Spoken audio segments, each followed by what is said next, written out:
Hi everyone. So now we are going to wind up what we have learned till now. അതായത് landing പേജിനെ കുറിച്ച് ഈ ഒരു മൊഡ്യൂളിൽ നമ്മൾ പഠിച്ച കാര്യങ്ങളെല്ലാം ഒന്ന് ഒരു ക്യാപ്സ്യൂൾ പോലെ നമുക്ക് ആക്കാം. സോ ബെസ്റ്റ് പ്രാക്ടീസ് പഠിച്ചു, നമ്മൾ എക്സാമ്പിൾസിൽ നിന്ന് ബെസ്റ്റ് പ്രാക്ടീസ് എന്തൊക്കെയാണെന്ന് ഡിസ്റ്റിങ്ക്യൂഷ് ചെയ്യാൻ പഠിച്ചു. So let's list it up. Landing പേജിൽ നമ്മൾ എന്തൊക്കെ വേണം? അർജൻസി വേണം അല്ലേ? ഒരു അർജൻസി ഫീൽ ചെയ്താലേ ആളുകൾ ഒരു പർട്ടിക്കുലർ ആക്ഷൻ, നമ്മുടെ ഗോൾ, ഇപ്പം നമ്മുടെ കൺവേർഷൻ ആണ് ഗോൾ, അതായത് നമുക്കുള്ളൊരു ഇ കൊമേഴ്സ് വെബ്സൈറ്റ് ആണ് അല്ലെങ്കിൽ നമ്മളൊരു പ്രൊഡക്റ്റ് ആണ് ഓൺലൈൻ സെയിൽ ചെയ്യുന്നതെങ്കിൽ ആ ഒരു പ്രൊഡക്റ്റ് പർച്ചേസ് ചെയ്യാനുള്ള ഒരു അർജൻസി, അത് എങ്ങനെയാണ്? പവർ വേർഡ്സ് എന്നുണ്ട്, നിങ്ങൾക്ക് എല്ലാവർക്കും സെർച്ച് ചെയ്ത് നോക്കാം. പവർ വേർഡ്സ്, ഈ പവർ വേർഡ്സിന് കുറേ ലിസ്റ്റുകളുണ്ട്. നമ്മുടെ ഒബ്ജക്റ്റീവിനനുസരിച്ച് സെയിലാണ്, കൺവേർഷൻ ആണ് ഒബ്ജക്റ്റീവ് എങ്കിൽ നമ്മൾ യൂസ് ചെയ്യേണ്ട power words, limited period offer, അങ്ങനെ കുറെ പവർ വേർഡ്സുകൾ ഉണ്ട്. അതെല്ലാം നമ്മൾ ഉപയോഗിക്കുക ഈ അർജൻസി ക്രിയേറ്റ് ചെയ്യാൻ. അതേപോലെ തന്നെ സ്കാസിറ്റി, അതായത് ലിമിറ്റഡ് ആണെന്ന് ഫീൽ ചെയ്യുക. ഈ ഒരു സീറ്റ് ഇവർക്ക് ഈ പ്രൊവൈഡ് ചെയ്യുന്ന ഈ ഒരു പർട്ടിക്കുലർ പ്രൊഡക്റ്റ് വളരെ കുറച്ചേ ഉള്ളൂ, അല്ലെങ്കിൽ നമ്മൾ മിക്ക ഇ കൊമേഴ്സ് വെബ്സൈറ്റിലും കയറുമ്പോൾ കാണാം, അല്ലെങ്കിൽ ഓൺലൈൻ കോഴ്സുകൾ, നിങ്ങൾ എല്ലാവരും ഓൺലൈൻ കോഴ്സുകളൊക്കെ സെർച്ച് ചെയ്തിട്ടുള്ളവരായിരിക്കും. അടിയിൽ എഴുതിയിട്ടുണ്ടാവും only 3 seats left, only 2 seats left എന്നൊക്കെ അല്ലേ. അങ്ങനെ വരുമ്പോൾ എന്ത് സംഭവിക്കും? നമുക്ക് ഈ ഒരു പർട്ടിക്കുലർ ബുക്കിംഗ് ചെയ്യാൻ അല്ലെങ്കിൽ ഈ ഒരു പർട്ടിക്കുലർ പർച്ചേസ് ചെയ്യാനുള്ള ഒരു ആകാംക്ഷ അല്ലെങ്കിൽ അത് ചെയ്യാനുള്ള ഒരു ഇൻട്രസ്റ്റ് കൂടും. പെട്ടെന്ന് വളരെ കുറച്ച് ടൈമിൽ കൂടെ തന്നെ നമ്മൾ അത് ചെയ്യും. അപ്പോൾ നമ്മൾ എന്താ ചെയ്യേണ്ട? മാക്സിമം യൂസേഴ്സിന് തിങ്ക് ചെയ്യാനുള്ള ടൈം കുറയ്ക്കുക.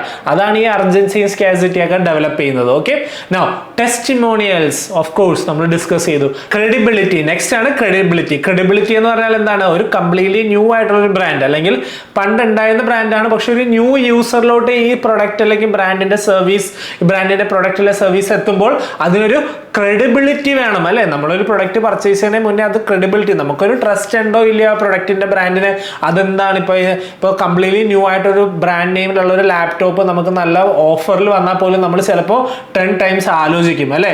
ഒരു ലാപ്ടോപ്പ് നമ്മൾ ചെറിയ ചീപ്പ് കോസ്റ്റിന് വാങ്ങിക്കുന്നതിലല്ല കാര്യം, ആ ഒരു പർട്ടിക്കുലർ പ്രൊഡക്റ്റ് നമുക്ക് വാല്യുബിൾ ആവോ ഇല്ല എന്നുള്ളൊരു കാര്യം കൂടിയുണ്ട് അല്ലേ? So credibility is very important. And USP, എല്ലാ മാർക്കറ്റിംഗ് ടെക്നിക്കിലും വളരെ ഇമ്പോർട്ടൻ്റ് ആയിട്ടുള്ള ഒരു കാര്യമാണ് USP, യുണീക്ക് സെല്ലിംഗ് പ്രൊപ്പോസിഷൻ അല്ലെങ്കിൽ unique selling point, what ever. അപ്പോൾ ഈ USP ക്ലിയർലി ഡിഫൈൻ ചെയ്തിരിക്കണം. റെലവെന്റ് ആയിട്ടുള്ള കോണ്ടന്റ് ആയിരിക്കണം. ഓഫ് കോഴ്സ് നമ്മൾ നേരത്തെ കുറേ പ്രാവശ്യം ഡിസ്കസ് ചെയ്ത ക്വാളിറ്റി സ്കോർ പല മൊഡ്യൂൾസ് ആയിട്ട് ഡിസ്കസ് ചെയ്തു അല്ലേ? ആളുകൾ സെർച്ച് ചെയ്ത അഡ്വർടൈസ്മെന്റ്, അവർ ക്ലിക്ക് ചെയ്ത അഡ്വർടൈസ്മെന്റ് അല്ലെ, സെർച്ച് ചെയ്ത സെർച്ച് ഇന്റന്റ് ആയിട്ടുള്ള ആ സെർച്ച് ടേംസിന് റിലേറ്റഡ് ആയിട്ടുള്ള കോണ്ടന്റ് തന്നെ ആ ഒരു പർട്ടിക്കുലർ പേജിൽ വേണം.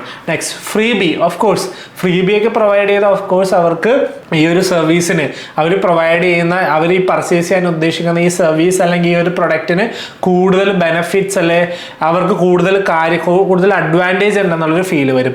നെക്സ്റ്റ് ഇൻസെന്റീവ് ടു സൈനപ്പ് ചെയ്യാൻ എപ്പോഴും നമ്മൾ അവരെ ഒരു ഇൻസെന്റിവൈസ് ചെയ്ത് സൈനപ്പ് ചെയ്യാൻ പറയാം. അതായത് ഇപ്പോൾ നിങ്ങൾ സൈനപ്പ് ചെയ്ത് കഴിഞ്ഞാൽ സോ ആൻഡ് സോ പ്രൊഡക്ട്സ് കിട്ടാം, അല്ലെങ്കിൽ ഇപ്പോൾ നിങ്ങൾ സൈനപ്പ് ചെയ്താൽ ഈ ഒരു പ്രൊഡക്റ്റിന് ഇത്ര % ഡിസ്കൗണ്ട് കിട്ടാം, ക്യാഷ് ബാക്ക് കിട്ടാം അല്ലേ? അപ്പോൾ എപ്പോഴും ഇൻസെന്റിവൈസ് ചെയ്യുക സൈനപ്പിനെ. അപ്പോൾ അവർ സൈനപ്പ് ചെയ്യാനുള്ള, സൈനപ്പ് എന്ന് പറഞ്ഞാൽ ഇത്രയേ ഉള്ളൂ, ഇവര് ഈ ഒരു പർട്ടിക്കുലർ പ്രൊഡക്റ്റ് പർച്ചേസ് ചെയ്യാൻ വേണ്ടി അല്ലെങ്കിൽ എന്ത് ആക്ഷൻ ആണോ നമ്മൾ ഉദ്ദേശിക്കുന്നത് ആക്ഷൻ എടുക്കാൻ വേണ്ടി ഇവർ ഡീറ്റെയിൽസ് ഫില്ല് ചെയ്ത് പോകുന്ന പ്രോസസ്സാണ് ഈ സൈനപ്പ് എന്ന് പറയുന്നത്.